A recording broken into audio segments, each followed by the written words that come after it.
I might shut my eyes while I'm singing it so that I'm not as embarrassed. Sitting on a map of my back garden, wondering what I am going to do. But how the hell do I get through to you?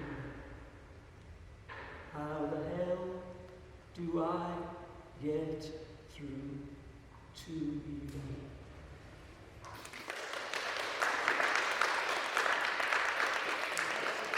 When people present to mental health services, or indeed to other services with mental health difficulties, as doctors we need to think about our approach to that from a number of different perspectives.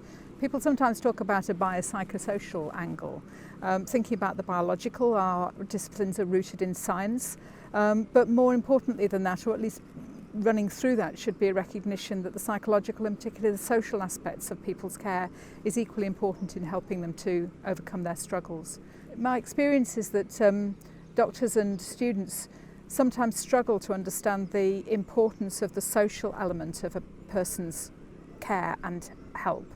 And organisations such as Sheffield Flourish help us to re-engage with that. From my perspective, mental health cannot be reduced to a diagnosis or the academic and clinical literature around it. I think there are a lot of factors involved that affects mental health well-being, and it includes economic, social, political, religious, cultural, and even linguistic disempowerment that affects people's mental health well-being. Also, we shouldn't forget that there is an existential dimension of human suffering which should be also acknowledged and addressed beside medication. And by that I mean the sense of compassion and solidarity that people suffering from mental health difficulties need. I was involved in Sheffield Flourish as a member of steering group in 2015, and then I was invited to join the board.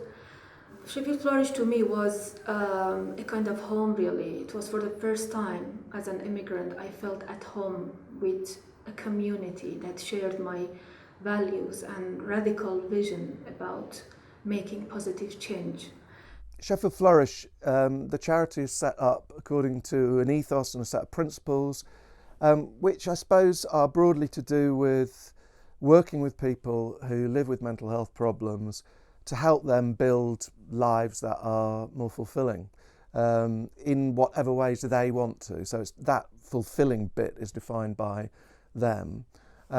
So, you know, we run projects that are to do with playing football or doing art or gardening. And we don't work at all in the space of trying to, you know, help people kind of get better, as it were. It's building the best life you can have where you are now. And we do all sorts of different activities and support lots of different activities, and also promote the activities of other organisations who are working in this way. One of the things we've been doing recently is running a course called Connected Worlds. And that's an arts-based course which is connecting people, trying to do something about the isolation which often accompanies living with a mental health problem. So kind of forming communities where people can build friendships.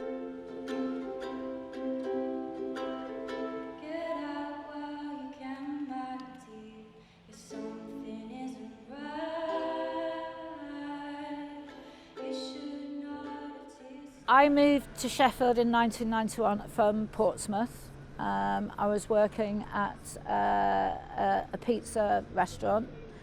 I decided to go back to university, and then I started having seizures, and so I was misdiagnosed with epilepsy. And then in 2010 something happened to me that triggered everything off. Even though I'd faced challenges and faced the challenging jobs that I'd done, it triggered it off again. I started having seizures again. I was diagnosed with post-traumatic stress disorder, severe anxiety, and dissociative disorder. It made me scared to go out with my son, who was only 9 at the time, because I was scared that if I passed out, somebody might snatch him. So I started to develop social phobia and social isolation. My son was my carer. He was the one, I only went out with him. I occasionally went out with friends, but you find that friends start to disappear when they ask you to go out and you say you can, and then you say you can't. They start to disappear, and it becomes very, very hard, and you become socially isolated. I ended up with, as a young teenager, having depression, and I tried to commit suicide at 3 different times when I was 13, 14. Nobody knew. My family still don't know. It had to be quiet. I kept it quiet. It all had to be internal. And I went to young adulthood in the same way, had to keep it all in. Wanted many times to commit suicide again, but I had resolved, I had told myself that this is wrong. I don't deserve to die. I really don't deserve to die. I have to stay here. So I didn't try to commit suicide again for a long time. But I had to be silent, always. And when I found Sheffield Flourish and the creative writing, I started writing poetry, which I thought I was incapable of doing, but I started writing it. And the other people in the group shared their poems, and I was encouraged to share my poems, which I did. And I found my voice. So the Connected Worlds course involves a series of activities and workshops. And we decided to run this course for people of Sheffield, so they connect to each other, and then at the same time we explore how this connection nexus affects people's lives, their connection with themselves, the connection with their own stories, connection with the city, with mental health services, and how it empower or disempower them. I've lived with mental health problems my adult life, throughout my adult life.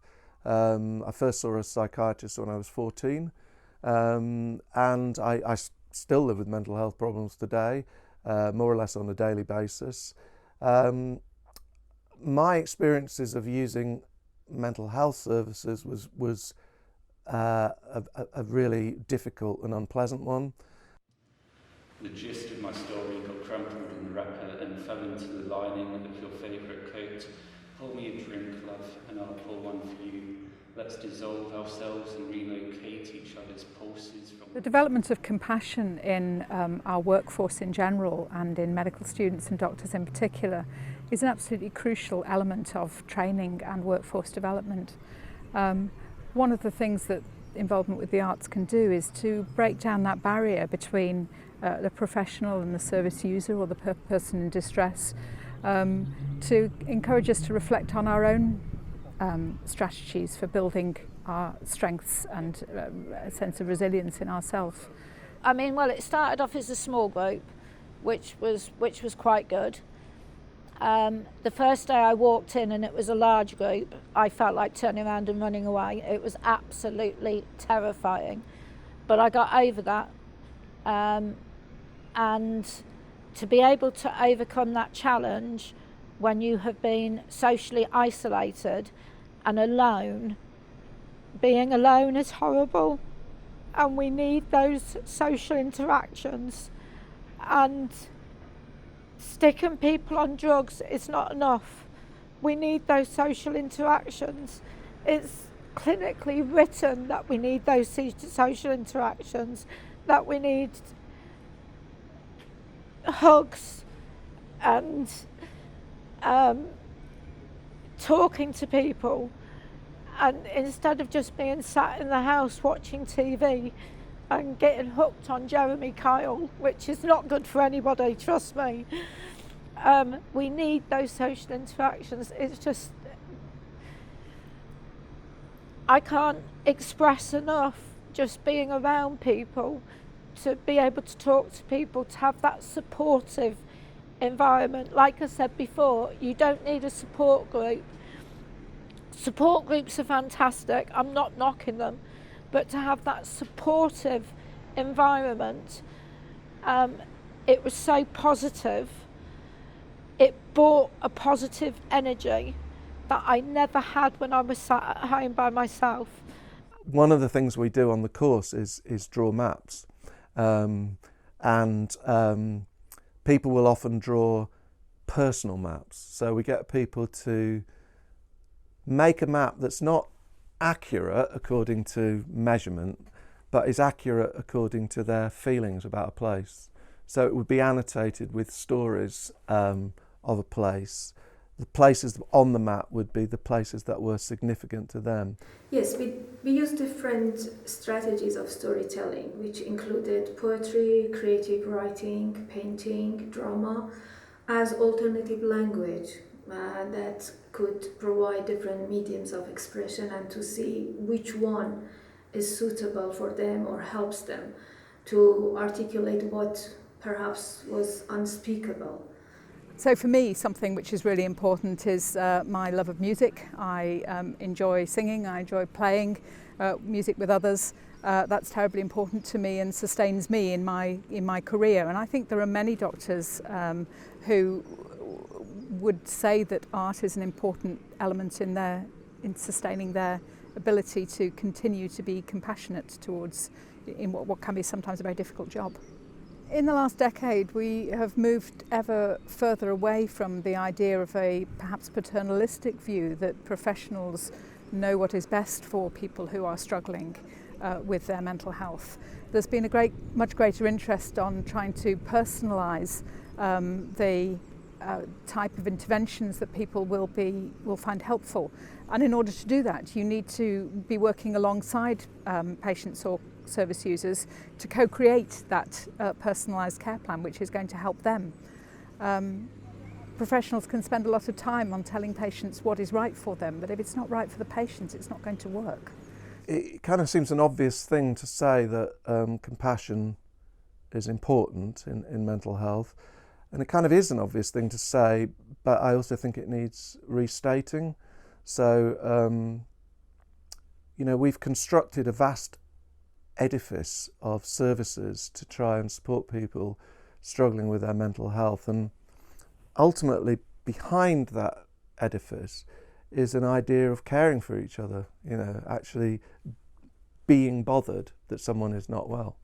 And that's why we fund the NHS through our taxes, because we believe as a society we have an obligation to each other to care for each other. I think it's very easy for medical students certainly to get lost in the technicalities of medicine and get taken away from that. I mean, I trained in literature, and one of the great things about reading novels is one finds oneself inhabiting the world of another person and feeling feelings from another person's culture and experience. So I don't think it's easy, but I do think qualities such as empathy, compassion and care are vital to keep hold of. And I also think that, those qualities can lead us to places that are uncomfortable, such as being angry on behalf of people who are experiencing injustice, unable to access the services they need. And that is okay. I think, it's all right for us to be angry on behalf of our fellow human beings, and we should be. We have an obligation to be angry and to act on that anger in ways which hopefully are constructive.